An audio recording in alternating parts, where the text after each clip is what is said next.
ఎట్లా చూడగలుగుతామంటే ఇది రంపం రంపం ఉంటుంది. ఇది రంపం రంపం మాదిరిగా ఉంటుంది. దీన్ని భూతాంకుశం అని అంటారు. ఈ చెట్టు మూలిక ఇలాగ ఉంటుంది. ఇది అందరూ గమనించగలరు.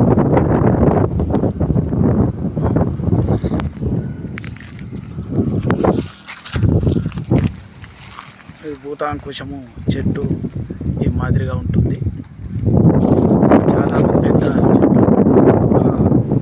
వేప చెట్టు ఎంత హైట్ ఉంటుందో ఈ చెట్టు కూడా అలాగనే ఉంటుంది. ఇది భూతాంకుశం అని పిలుస్తారు ఈ చెట్టు. ఒకసారి చూడండి ఎలాగుంటుందో. దీని ఆకు ఈ మాదిరిగా రంపం రంపం ఉంటుంది. దీన్ని బట్టి మనం భూతాంకుశంగా పిలువబడుతున్నాము. భూతాంకుశం ఆకు కట్లు ఉంటుంది. మన రంపం రంపం ఎలాగుంటుందో అలాగే ఉంటుంది. మన పూత కోసే రంపం ఎలాగుంటుంది ఆ మాదిరిగా ఉంటుంది ఆకులు. ఇది కండం వచ్చేసి ఈ మాదిరిగా ఉంటుంది.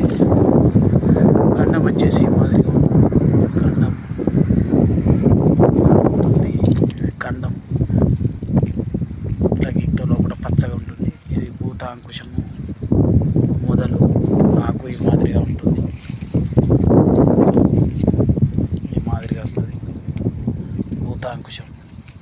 చాలా పవర్ఫుల్. చాలామంది వైద్యులు దీని గురించి చెప్తూ ఉంటారు. అనేక ప్రయోగాలు రకరకాలుగా వైద్యాల మీద దీన్ని ప్రయోగిస్తూ ఉంటారు. నాకైతే దీని గురించి తెలియదు. నేను చెట్ల పరిచయాల గురించే యూట్యూబ్ ఛానల్ పెట్టాను. తెలిసింది తెలుసుకుంటాను, తెలియంది చెప్తాను. కొన్ని చెట్ల గురించి వైద్యాలు తెలుసు.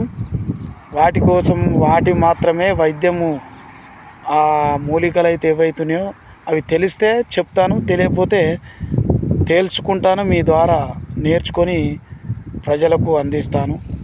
భూతాంకుశం చెట్టు చూడండి మాదిరిగా ఉంటుంది. చెట్టు ఇలా ఉంటుంది. రకరకాల చెట్టు మూలికలు ఇలా ఆకును బట్టి ఇలా గుర్తుపట్టచ్చు.